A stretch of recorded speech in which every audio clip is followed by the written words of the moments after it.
In North Korea, one road can decide between life and death. And in the fall of 2006, I walked that road with nothing but fear and a prayer. North Korea has no freedom of movement. Traveling from Cheongjin to Hwaryong or Musan without documents is almost impossible.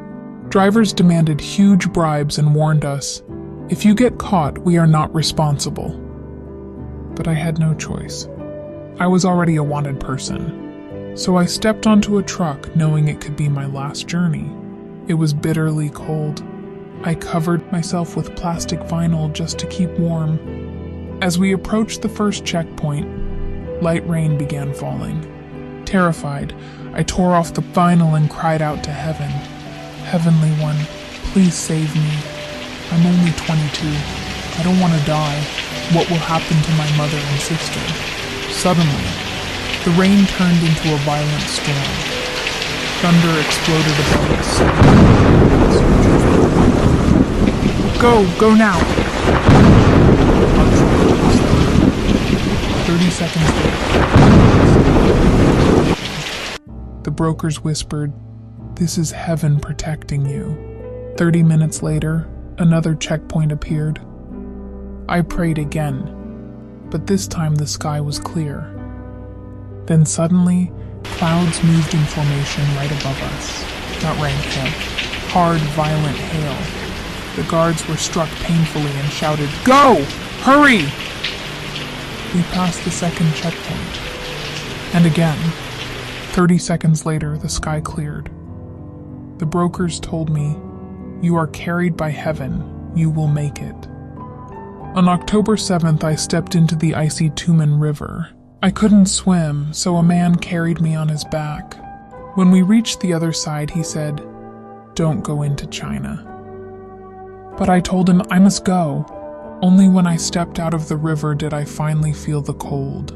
As we climbed the mountain, I sang the song of the Amnok River. I refused to look back, afraid my heart would break. Then the broker said, "One more step and you won't see North Korea again." Look back once, I turned. It felt like a nail piercing my chest. How can selling a few dramas separate me from my family and bring me to the edge of execution? I vowed this must never happen again.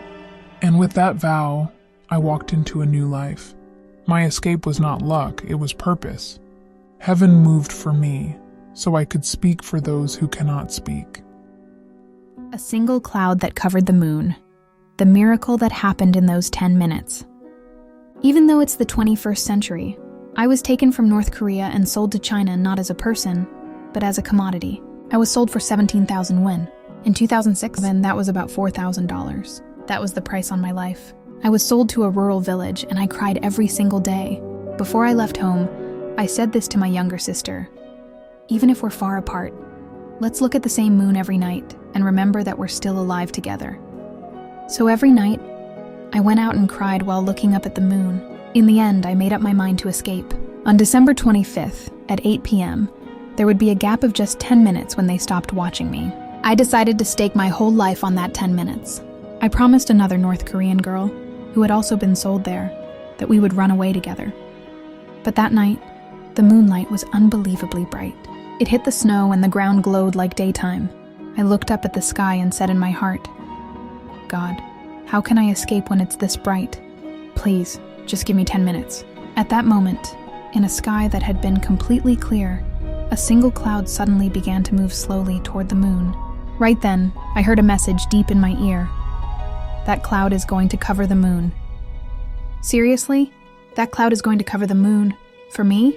I thought I must be losing my mind because I was so nervous. But suddenly my heart became calm, because I had already experienced 2 miracles like that before. So this time I felt a strong assurance inside me. And then, the moment it turned 8 p.m., that cloud covered the moon exactly, and the whole village fell into darkness. In that moment, I grabbed the trash bag where I had hidden my clothes and ran with everything I had.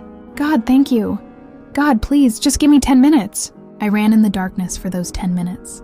And then I walked for another 8 hours until I finally reached the city. Later on, when I was standing in front of the cross in an underground church in China, I knew for sure Ah, the one who moved that cloud really was God. The God who had saved me 3 times by moving the clouds is the one who brought me this far. Carrying this one-of-a-kind miracle, I succeeded in escaping from North Korea. Now I live in the United Kingdom under God's guidance. When I turned 40, I received a name from God, Jeremiah of the East. I have received a hard but glorious calling for the hellish reality of North Korea, for peace on the Korean peninsula, and for peace in the world.